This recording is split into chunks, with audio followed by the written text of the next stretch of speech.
This y'all's lunch break, sir? It's not our turn to ask questions, so I'm going to grab some food.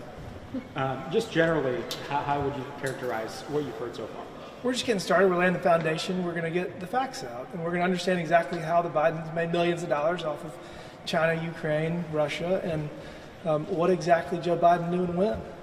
Obviously, James has already come forward and said that he didn't have any sort of, using his brother's name in any way to advance his own business interests. What did you make of his testimony? I think he specifically said that he trusted Hunter. So he said his verification that the Chinese businesses that they were doing millions of dollars of deals with, that was, in his understanding, not related to the Chinese Communist Party. His verification of that was just asking Hunter a question. So, that's interesting. But again, there's a lot of evidence that we're going to go over, and we're going to understand what exactly who knew and when, and what services were provided for the millions of dollars that the Bidens obtained. What impact does the Smirnov indictment have on this investigation, do you think? I think it's interesting that the FBI didn't investigate the allegations made years ago, and now they've indicted the confidential source that they trusted for years and paid him hundreds of thousands of dollars. So, there's a lot of questions I have regarding that. We clearly have a two-tiered system of justice. I mean, what happened in New York with President Trump's civil case is absolutely outrageous and will be overturned. And now we have a criminal charge that is the most contrived stretch in New York and a case in Georgia. I mean, I was a prosecutor for 5 years, and I don't have trust in our criminal justice system and our system of justice generally, and that's a problem.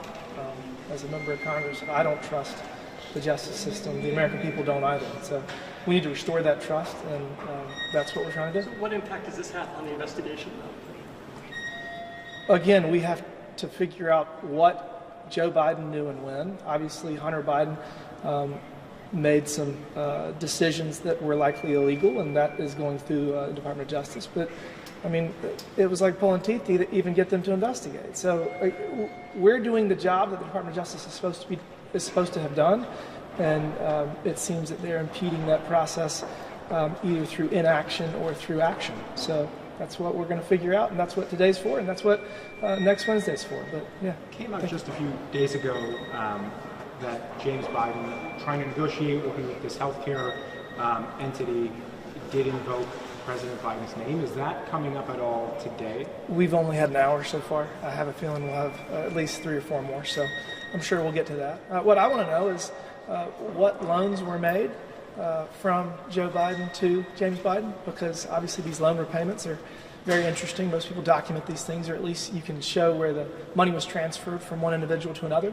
We have evidence that it went back after the Chinese Communist Party, through the Chinese businesses, sent money to the Jim and Hunter Biden. So that's a big question I have. Show me the transfer initially that resulted in the loan repayment. I got a lot of questions, but we got a few hours. What's the mood in the room at this point? I mean, he's here voluntarily, but is he answering your questions? Yeah, I mean, look, they've been professional so far. He's got great attorneys, and so, we're so early in the process. It's just foundational stuff to understand what he knew and when, and it's been interesting, some things that he didn't know. So, we'll see what happens. Thank you all. Day. Yeah. Thanks, Congressman.